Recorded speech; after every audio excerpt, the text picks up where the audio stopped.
문예지 탐구방송 요즘 소설 이야기 126번째 이야기 시작합니다.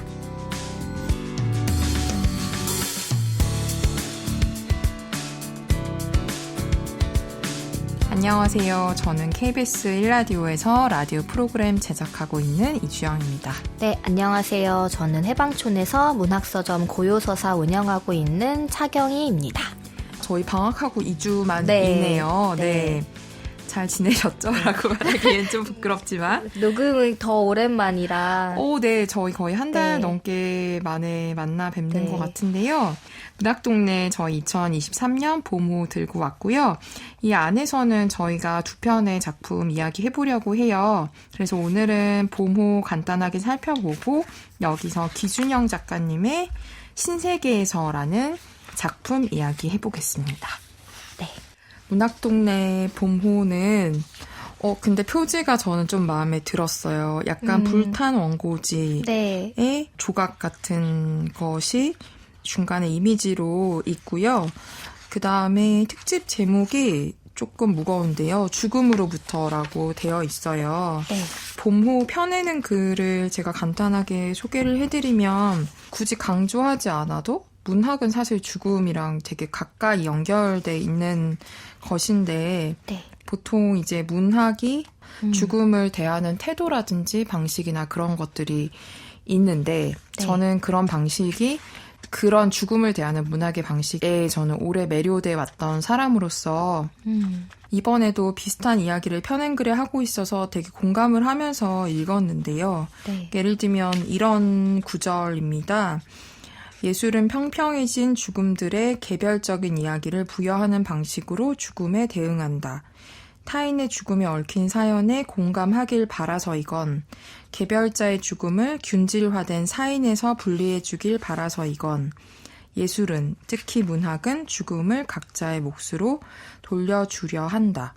그래서 평평한 죽음을 그 안에서 좀 고유성을 끌어내고 아무것도 없어 보이는 보편의 서사 안에서 각자의 좀 고유한 이 글에 따르면 주름과 무게를 좀 찾아내는, 그래서 죽음을 재구성하고 죽음을 다시 경험하게 하고 다시 살게 하는 그런 저는 문학의 역할을 되게 중요하고 우리 사회에 필요하다는 생각을 해왔는데 사실은 뭐 저희가 작년에 12구 이태원 참사도 있었고 지금도 여전히 현재 진행형인 상황 이어서 어떤 식으로든 죽도록 내버려두는 세계, 여전히 터무니없는 허망한 죽음, 그런 불행을 만나고 있는 우리에게 문학이 어떤 이야기를 할 수 있을까라는 이야기를 저는 하고 있다고 생각을 했고요. 그래서 여기에 문학과 죽음과 관련된 다양한 글들이 실려 있습니다. 그리고 여기에 이제 펴낸 글을 보면 지난 계절의 일기에서도 진은영 시인이 죽음을 대면하는 우리의 태도를 되짚고 있다라고 하는데 제가 사실 진은영 시인의 지난 계절의 일기는 읽어보지를 못했고요, 아직. 그 대신에 황정은 작가가 이제 얼마 전에 조세희 작가, 난소공의 조세희 작가가 돌아가셨잖아요.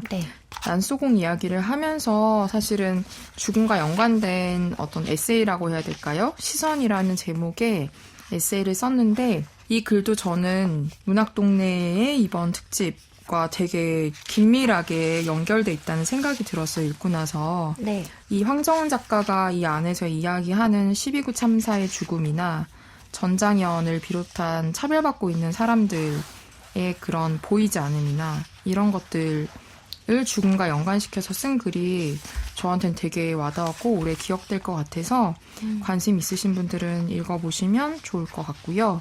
창작란 소개를 해드리면 시는 김계미, 남진우, 마종기, 손미, 이병률, 이영주, 이혜미, 정영효, 정재율, 천서봉 시인의 신작이 실렸고요. 기준영, 정선임, 최미래, 한은영 소설가의 신작 단편이 실려 있고요.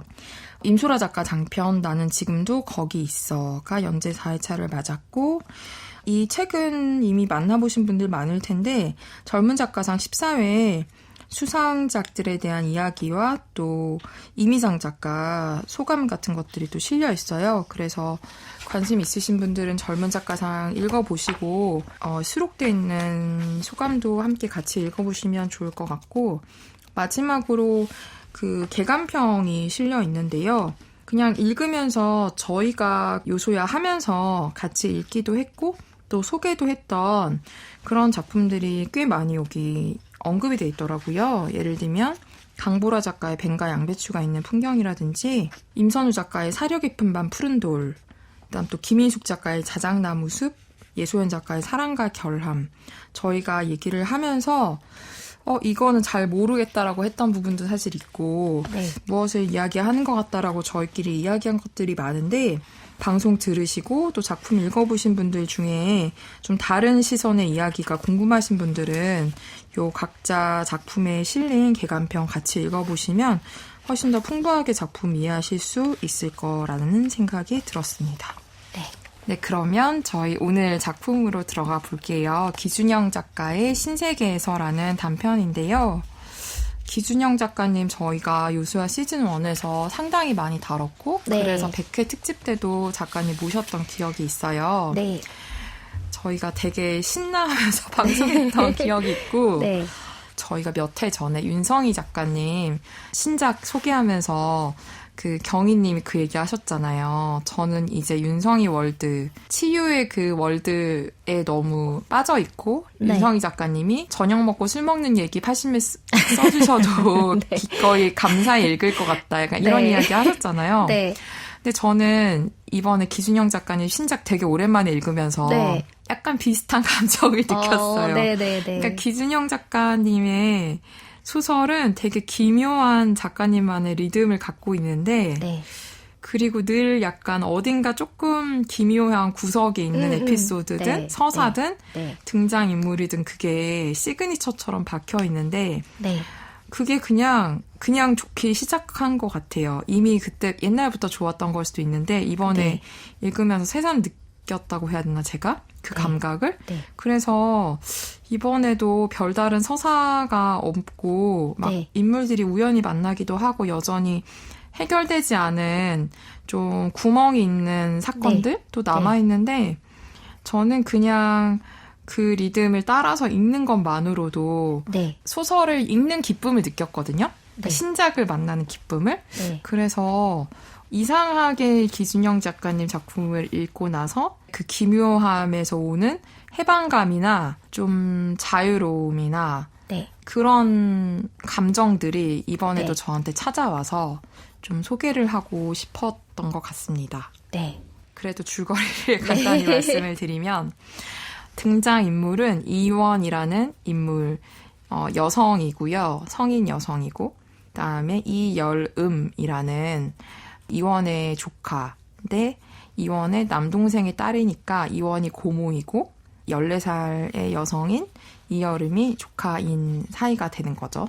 근데 이여름의 엄마가 이여름이 어릴 때 이제 사망을 했어요. 사고로. 네. 그래서 이여름의 아빠인 이겸과 이여름은 함께 살고 있고, 또 사실 그렇게 살다 보면 자연스럽게 이제 고모와도 훨씬 다른 관계보단 좀 가깝게 되는데, 이원과 이여름이 부산으로 2박 3일 함께 여행을 가게 되는 이야기이고요. 부산으로 가기 위해서 처음 비행기를 타고 부산에 가서 하루 정도 시간을 보낸 네. 그 이야기가 이 소설 전체의 시간 타임 스팬이에요. 근데 진짜 별 얘기는 뭐 당연히 하지 않는데 네. 이원은 그냥 좀 쉬러 갈까 했다가 갑자기 조카가 따라가고 싶다 그래서 그래 그럼 같이 가자 한 상태고, 이여름은 그냥 고모 따라 부산 가는 게 좋아서 고모한테 네. 가고 싶다고 한 건 줄 알았는데 비행기를 타자마자 고모한테 나 사실 부산에서 만나고 싶은 친구가 있어. 혼자 만나고 올게.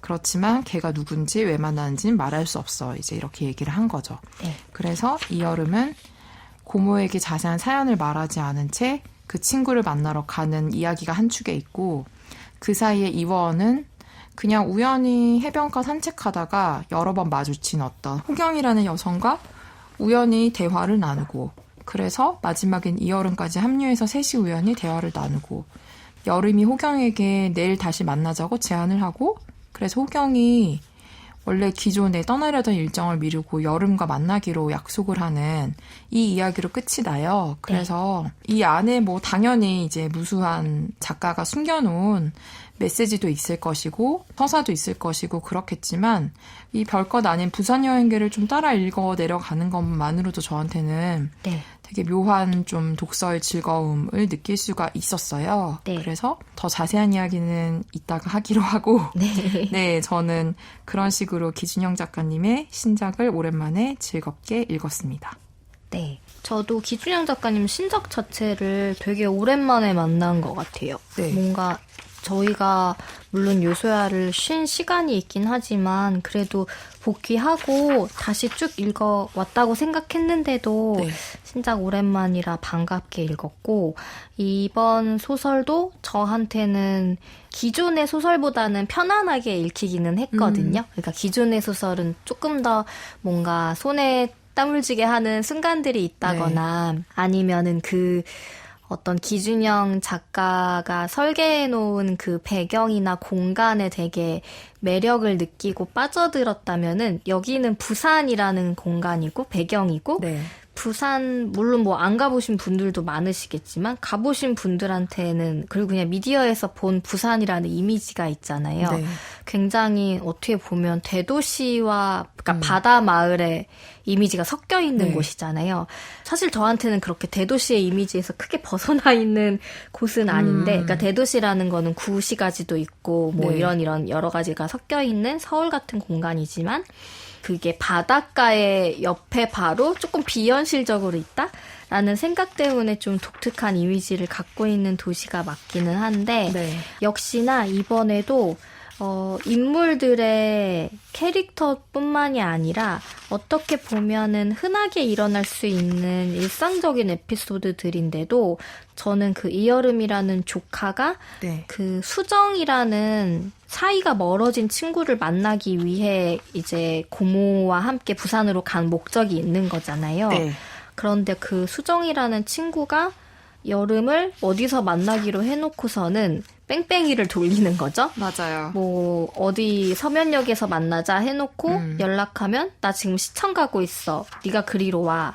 라고 하거나 그 다음에는 뭐 덕호역에서 만나자라고 한다거나 점점 그거를 바꿔가면서 사실은 만날 마음이 없고 어떻게 보면 여름을 놀리는 걸 수도 있죠.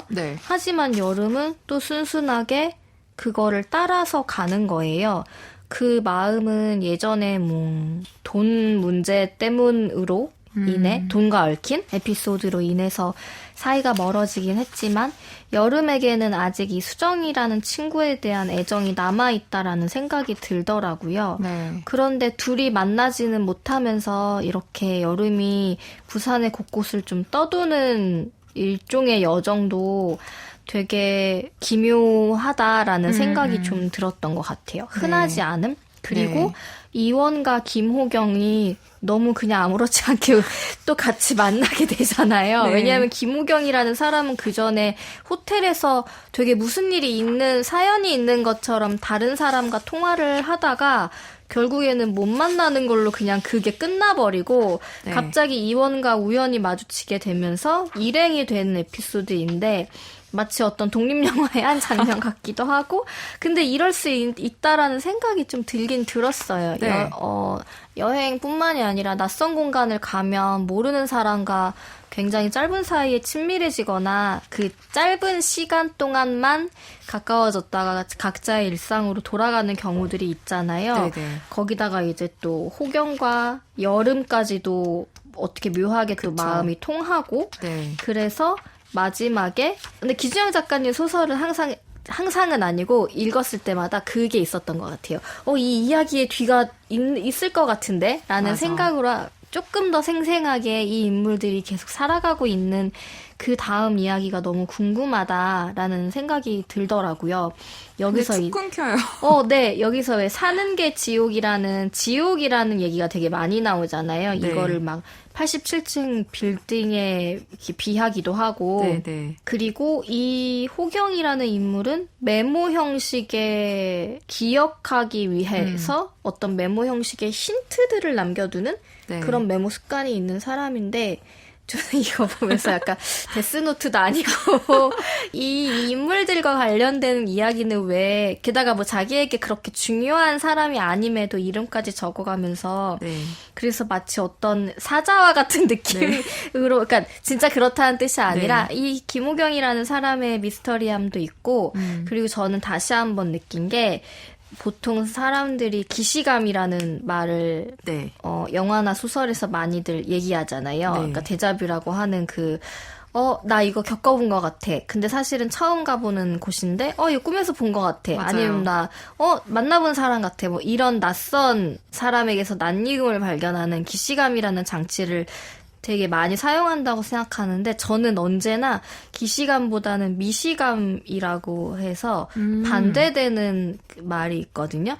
아, 미시감이란 단어가 있어요? 네. 그냥 이게 영어로는 데자뷰의 뭐에 지금 말이었는지 까먹었는데, 불어로는 네. 그 미시감은 내가 그냥 맨날 가던 직장인데 어느 날부터 이게 되게 낯설게 느껴지는 거예요. 그러니까 마치 뭐 소설에서는 왜 어떤 사건을 겪은 사람의 다시 그 전날의 사람과 같은 사람일 수 없다라는 흔한 얘기들을 하는 것처럼 네. 그냥 내가 맨날 가는 동네인데 되게 좀 낯선 공간처럼 근데 되게 눈앞에 보이는 거는 늘 똑같은 풍경인데 내가 다른 사람이 되어서인지 이 동네에 정말 변화가 있어서인지 그냥 그 미시감이라는 거에 항상 끌렸거든요. 네. 그래서 제가 에세이나 소설 중에서 보편적인 이야기에 대한 공감에는 그렇게 크게 못 느끼는데 같은 이야기인데 그거를 조금 뒤틀린 틈을 보여주는 소설이나 영화를 되게 좋아하거든요. 네. 제가 그래서 그거에 대한 나는 왜 이런 게 좋을까 했는데 미시감이라는 단어를 알게 되고 내가 좋아하는 건 이 미시감이었구나라는 네. 생각을 하게 됐어요. 근데 이 소설 또한 그 미시감의 순간들이 되게 많은 거예요. 네. 그래서 내가 아는 부산인데 내가 아는 그냥 어떤 흔한 가족의 이야기인데 그것들이 되게 약간의 틈이 있는 일상이고 그 틈을 볼 줄 아는 사람이 쓴 이야기 같은 느낌? 근데 저는 늘 이런 거에 조금 더 매료되는 것 같아요. 그래서 요소에서 얘기를 했었나 싶긴 한데 하정우 전도연이 나왔던 영화가 있거든요. 낯선 하루요? 네. 그게 미시감의 가장 저는 대표적인 영화라고 생각하는 게 네. 거기 막 한남동 일대랑 저한테 엄청 익숙한 그냥 서울들이 나오잖아요. 네. 서울에 그냥 하루 동안 둘이 돈 때문에 얽혀가지고 이렇게 같이 다니는 이야기인데 그냥 나오는 서울들이 별다를 것 없는 풍경인데 너무 다르게 느껴져요. 너무 어색까진 아닌데 그냥 내가 맨날 밥 먹고 건넜던 횡단보도 뭐 지나갔던 버스 탔던 곳들인데 그 영화에서는 서울이라는 공간을 뭐 매력적으로도 아니고 그냥 조금 다르게 보여준다는 생각을 되게 많이 했거든요. 근데 이 소설을 읽었을 때나 기준영 작가의 다른 소설을 읽었을 때 그런 미시감의 순간들을 좀 많이 느꼈던 것 같아요. 그래서 그게 어떻게 표현이 됐길래 이런 느껴질까라는 것까지는 잘 모르겠지만 네. 분명히 어떤 한 틈을 기준영이라는 작가만의 눈으로 보면 이게 이렇게 보이는구나라는 생각이 들더라고요. 그래서 저도 되게 흥미롭고 뒷이야기가 정말 또 있을 것 같은 느낌으로 네. 읽었습니다. 또 써주시면 좋을 것 같은데 네. 지옥의 빌딩 같이 보자는 거잖아요. 네. 87층. 저는 미시감이란 단어 처음 들었는데 그 단어를 듣는 순간 바로 공감됐어요. 제가 이 부분을 되게 좋아하는구나, 기준영 작가님이 작품에서. 네. 근데 아까 얘기하신 그러니까 그것은 어디서 오는 것일까라는 이야기를 방금 하셨는데 맞는지는 모르겠는데 저는 다른 소설의 문법과 좀 다르다? 혹은 약간 읽을 때마다 좀 단편 영화, 독립 영화 보는 것 같다라는 느낌을 주는 그런 게 문장 때문인가 약간 그런 생각은 좀 들었거든요. 예를 들면은 5번 챕터 직전에 이여름이 김호경에게 내일 뭐 하자라고 제안을 한 다음에 핸드폰 번호를 가르쳐 주었다라고 한 다음에 그 다음 문장이 이제 한 문장으로 한 단락이 마감되면서 그 챕터가 끝나는데 네. 잠시 후 그들은 웃으며 헤어졌다.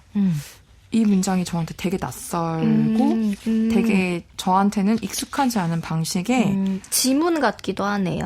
네, 영화 지문 같기도 하고요. 어떻게 보면은 잠시 후 그들은 웃으며 헤어졌다라는 문장을 어떤 사람이 이 문장만 딱 보면 되게 성의 없이 썼다고 할 수도 있을 것 같고 왜 이렇게 썼을까라고 의문을 품는 사람도 많을 것 같은데 네. 이 소설 전체에서 이 문장은 너무 어울리는 문장이잖아요. 네, 어울리는 네. 느낌을 딱 주잖아요. 네. 그래서 저한테 그런 기묘한 감정이나 미시감을 주는 이유가 이런 것들 때문일까? 어떻게 이런 문장을 쓰는지 저는 사실은 잘 모르겠어요. 저는 쓸 수도 없고, 네. 그러니까 문장은 너무나 단순하고 쉬운데 네. 저는 절대 못 쓸 것 같거든요. 그래서 이런 거 읽을 때마다 되게 이상한데 되게 좋다. 이런 느낌을 받는 게 아닐까라는 생각을 좀 해보았고요. 네. 이것도 저는 되게 어쩌면 어떤 사람들은 흔한 비유라고 할 수도 있지만 그 여름이가 이야기하는 그 네. 사는 게 지옥이라는 이름의 빌딩도 네. 좀 재밌었어요. 여름이 같은 경우에는 14살이긴 한데 네. 14살이면 당연할 수도 있지만 이런 얘기를 하잖아요. 사는 게 지옥이라는 빌딩이 만약에 있다면 나는 1층부터 87층까지 한 층 한 층 걸어 올라가서 잠깐씩이라도 안을 보고 싶을 것 같아. 이런 얘기를 14살은 할 수 있긴 할 수 있을 것 같은데요. 그 나이 때는 온갖 이제 마음의 감정이 휘몰아치니까 근데 그거를 하나씩 보고 싶다라고 말하는 것과 그것을 살짝 보고 왔는데 어떤 사람을 오늘 처음 만난 어떤 여자를 데려가고 싶다 그것을 보는데 그렇게 말하는 것도 되게 기준형스럽다라는 좋은 의미에서 그런 생각이 좀 들었던 것 같아요. 87살까지 살고 싶은 건가요? 사는 게 그렇다면 지옥이라면 살고 싶은 것 같은데. 한 살 한 살이 나이를 먹어갈수록 새로운 지옥이 열린다는 개념이면 네. 그리고 그게 그 빌딩에 데려간다라는 게 그쵸. 네, 어떻게 보면은 꼭 그런 건 아닌데 이렇게 짧은 만남이라는 것 자체도 내 인생에 들어오는 거잖아요. 네. 그런 이미지도 있고 저도 아까 그 얘기하신 독특한 문장들, 네. 대화들 이런 게 있는데 어떤 거는 굉장히 일상적인 특히나 홍찬진과 김호경의 대화는 되게 너스레로 이어지는 대화들이 네, 네. 있잖아요. 네. 파트 2번에서 네. 굉장히 조금 이 중년이라고 해야 되나? 조금 나이가 있는 사람들의 너스레를 떠는 대화 같은 거? 네. 이게 되게 이 소설에선 저는 튄다라는 생각을 했거든요. 네. 되게 천연덕스러운 문장들인데 이게 그냥 이렇게 끝나버려요. 홍찬진에 대한 이야기가 여기서 끝이. 네, 그 되게 무슨 결정적인 또 홍찬진을 근데 결국 홍찬진을 못 맞다고 하는 거 보면은 여기서 만나려다가 못 만난 사람 같긴 한데 그래서 갑자기 김호경이 일정이 없어져서 이렇게 만났다라는 건가? 그냥 그렇게 생각을 하다가 네네네. 어쨌든 이 대화에서도 샌드위치로 요기를 하고 블랙커피를 홀짝이고 있을 때 근데 블랙커피라는 말도 요즘 사실 잘 안 쓰잖아요. 그러네요. 근데 처음엔 그래서 이게 좀 낡은 단어인데 라고 근데 이거를 아메리카노로 바꿔 커피로 바꿔 좀 다 뭔가 안 어울리는 느낌인 거예요. 블랙커피여야 합니다. 네, 그래서 그냥 이런 것들이 요즘 쓰지 않는 단어여도 이 소설 안에서는 굉장히 적절하게 들어가 있다라는 생각을 네. 한 것 같아요. 그리고 네. 그런 누가 당신 아니랄까봐라는 둘만의 위트 있는 말 같은 게 되게 촌스러울 수도 있는데 네, 되게 연극적이잖아요. 네, 근데 그게 또 실제로 그 연극의 어떤 배경까지 한번 들어가고 그리고 아기랑 엄마랑인데 사장님은 남자고? 약간 그런, 약간씩 조금씩 어떤 틀어진 것들에 대한 이야기? 네. 그리고 되게 살기라는 말 같은 것도 쉽게 쓰이지 않는 말인데? 네. 잠깐 등장하는 이 인물에게 어떤 서사를 부여해주는 것 같은 네. 그런 것들이나 메모하는 습관에 대한 그 키워드가 주는 묘한 힘 같은 것들이 있는 것 같아요. 그게 어떻게 제가 왜 아까 데스노트라는 말을 했는데 네. 묘하게 주술적인 느낌이 드는 것들이 있었던 맞아요. 것 같아요. 주술적인 느낌이란 말이 맞는 것 같아요. 맞아요. 검은개라던가 네. 그런 빛나감이라는 그래서 네. 이 김호경이라는 인물에 대해서도 굉장히 궁금하기도 하고 네. 사실 이원이라는 이 고모의 이야기는 거의 나오지 않잖아요. 네. 그냥 고모는 잠깐 휴가를 떠나려던 것이 전부인 사람으로 나오는데 여기서는 뭔가 해소되지 못한 것들이 있지만 그게 소설의 미완성적인 부분들이 아쉽다라기보다는 그 미완되어 있는 느낌 자체가 주는 분위기들이 있어서 네.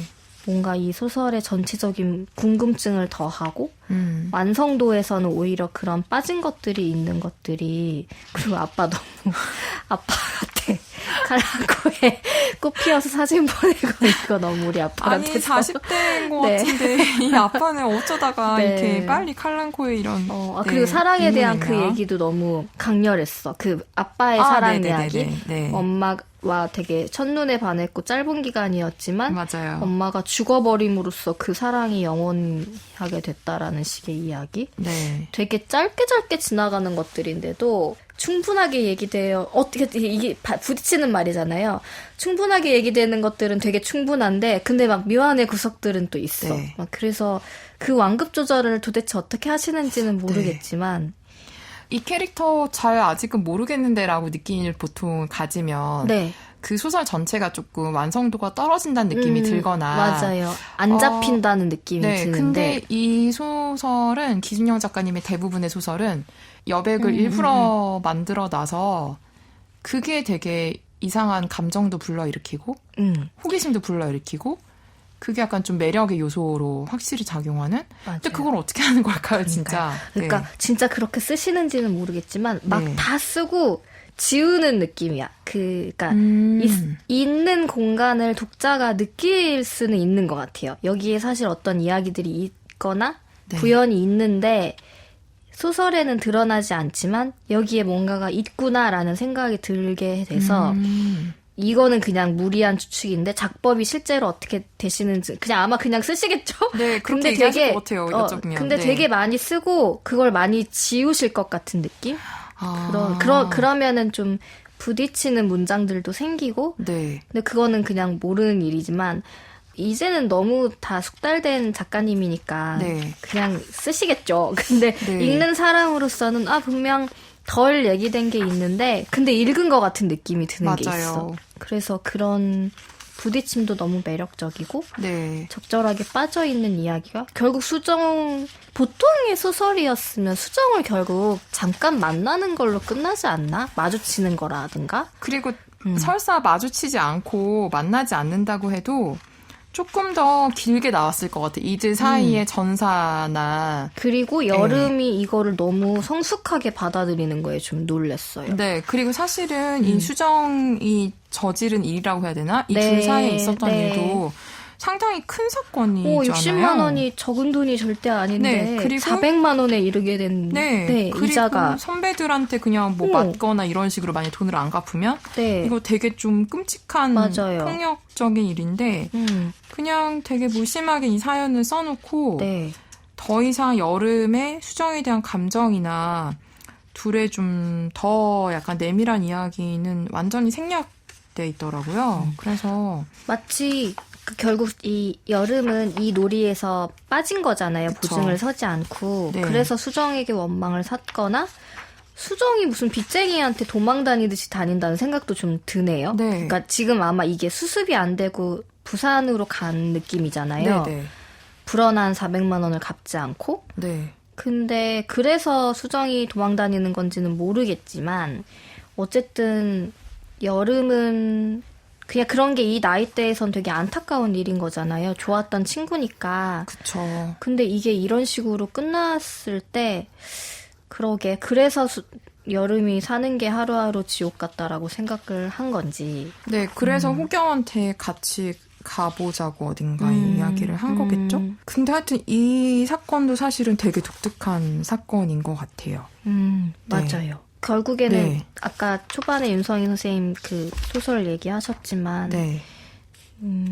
이런 것도 미덕인 거죠. 그 소설에서 다양한 연령대의 이야기들이 진짜 자연스럽게 읽히는 거.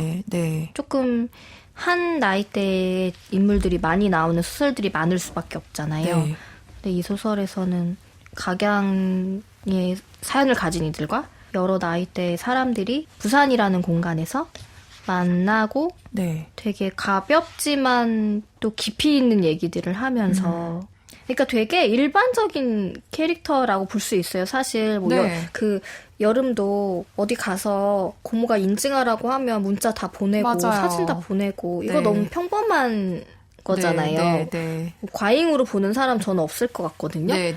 근데 그 안에서 그렇게 흔한 이야기 같은 흔한 일상 같은 걸 쓰는데 묘한 분위기를 자아낸다라는 것 자체가 좀 읽을 때마다 신기한 것 같아요. 어떻게 쓰면 이렇게 될까라는 생각들을 다른 분들도 하시는지 궁금하기도 하고. 제목도 신세계에서.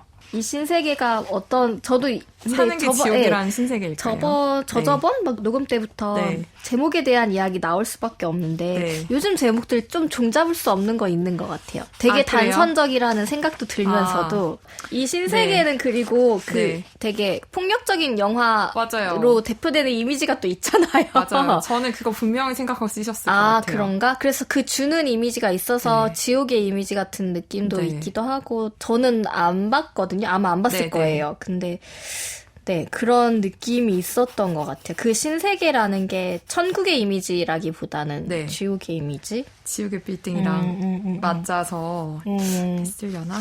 그런 생각도 해봤습니다. 어떤 제목이 있던지 간에 그 제목 아래 기준형이라는 이름이 있으면 그냥 보통의 소설은 아닐 것이다 라는 생각이 들 수밖에 없는 이번에도 너무 재미있게 잘 읽었습니다. 이렇게 문학동네 2023년 봄호에 실린 기준형 단편소설 신세계에서에 대해서 이야기 나눠보았습니다.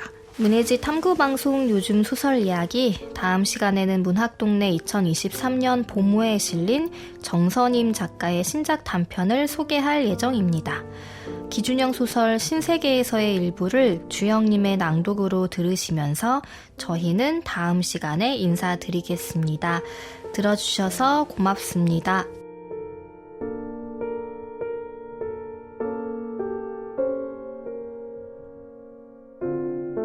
이원은 여름아 하고 나직의 이름을 부르고는 쉿하는 입모양을 하며 검지를 제 입가에 가져다 댔다. 다른 승객들을 배려하여 우리도 그만 조용히 하자는 의미만은 아니었다. 이여름이 부르퉁한 얼굴로 이원을 돌아보았다가 이내 고개를 떨구며 피식 웃었다.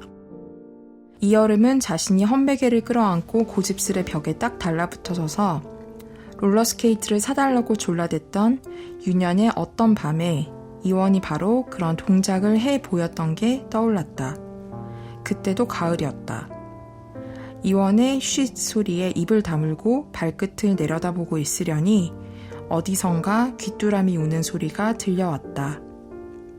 둘이서 소리가 나는 쪽으로 살금살금 걸어나가다 식탁 밑에서 귀뚜라미 한 마리를 찾아냈다. 이여름은 귀뚜라미를 잡아 창밖으로 내보내며 신이 났다.